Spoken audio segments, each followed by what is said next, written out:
ఈ దేశాన్ని హిందూ దేశంగా మార్చాలనుకుంటున్న నీ అమ్మ. హిందూ దేశంగా మార్చడం ఏట్రా హౌలేదు, హిందూ దేశమే. ఇంకా అనుమానం ఉంటే మీ నాన్నే తాతని అడుగు. మతం మార్చాలన్న కొడుకులు 100 సంవత్సరాల భారతదేశాన్ని దోచుకుతున్నారు తప్ప ఇక్కడ హిందువుల ఐక్యత మీద దెబ్బ కొట్టలేకపోయారు. క్రిస్టియన్స్ కనిపెట్టిన టెక్నాలజీలో ఉన్న యూట్యూబ్ ఎందుకు వాడుతున్నారా లోఫర్ నా కొడక? ఈడంటాడు క్రిస్టియన్ కనిపెట్టిన యూట్యూబ్ ని ఎలా వాడతారా అని అడుగుతుండ్రు, నా కొడకల్లారా అంటాడు. మరి ఆర్యభట్ కనిపెట్టిన సున్నా లేకుండా యూట్యూబ్ ని ఎలా రన్ చేయగలరు? ఆర్యభట్ ఎవరు? హిందూ కాదా, ఇండియన్ కాదా? సనాతన ధర్మాన్ని ఒక్కొక్కసారి కొంతమంది ట్రోల్ చేస్తూ సన్నాతుల ధర్మం అని చెప్పని అంటారు. దాన్ని బూతు కింద కూడా వాడతారు. ఎక్కడో బంగ్లాదేశ్ లో పుట్టిన లేఖనా కొడుకులు హిందువులు ఎక్కడో ఇరాన్ లో సుప్రీం చనిపోతే ఎక్కడ నిరాహార దీక్ష చేశారా? ఇక్కడ ఫండ్ ఎవరు కలెక్ట్ చేయమని చెప్పారా?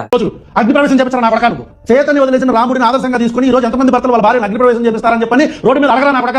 పూజారులు వాటాల కోసం ఆ చందాలేసి ఆ డబ్బాల కోసం చందాలు వేసుకునే డబ్బాల కోసం కొట్టుకొని వస్తున్నారు.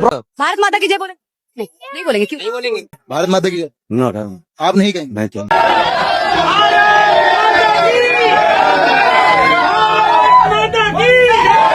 భారతదేశంలో ఉంటూ భారత మాతకి జయాన్ లేని మీరు భారతదేశ సార్వభౌమ అధికారాల మీద మీకు ఏ హక్కు ఉంది?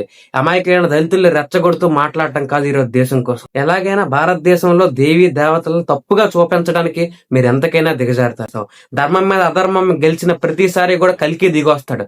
ఛత్రపతి శివాజీ మొఘళ్ళ మీదకి వచ్చినట్లు, సుభాష్ చంద్రబోస్ బ్రిటిష్ వారి మీదకి వచ్చినట్లు, ఇప్పుడు మత కలహాలు పెట్టిన ప్రతి ఒక్కడి మీదకి కూడా కలికి దిగొస్తాడు.